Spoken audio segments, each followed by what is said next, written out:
Bonjour, Madame de Monsieur. Je suis Zaid Al-Roni de Islamic Relief Canada.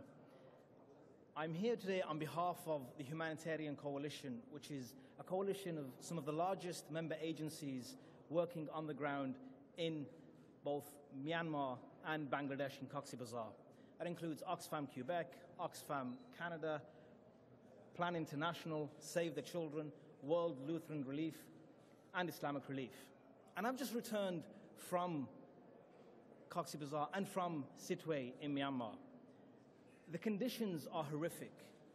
Most of the people who are coming off boats are women and girls, young children. 70% of the 900,000 people who are seeking refuge are young girls, young boys, mothers.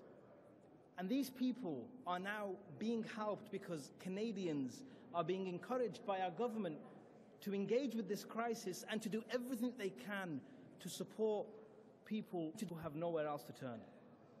This announcement today by the government is one which will have a real impact on the ground and which will save lives.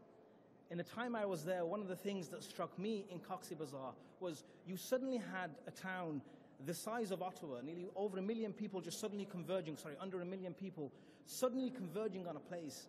And there isn't a single washroom or a single tap of water to make sure that sanitation remains safe for people.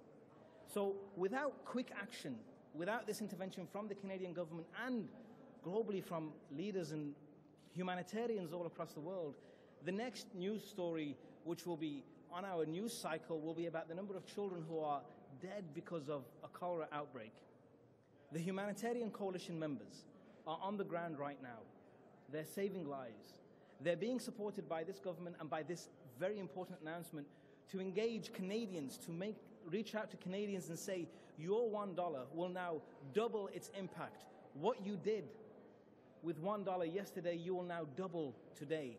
And this announcement is retrospective, so people who gave when the crisis first started will have their funds matched. And I'll end with this very sad story and just showing you the impact of the member agencies who are working on the ground.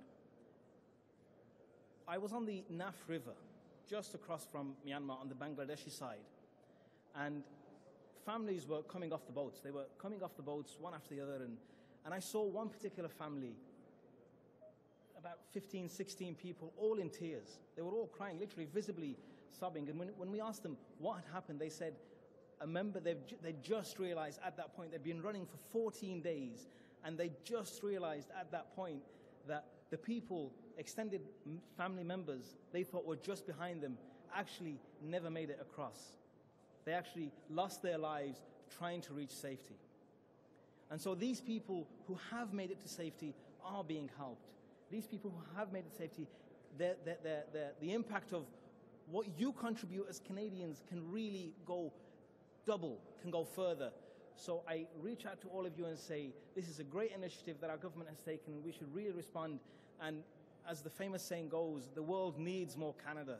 The world needs to see more of what we are capable of as a country and as a people, and to reach out and save those who desperately need our help. Thank you so much.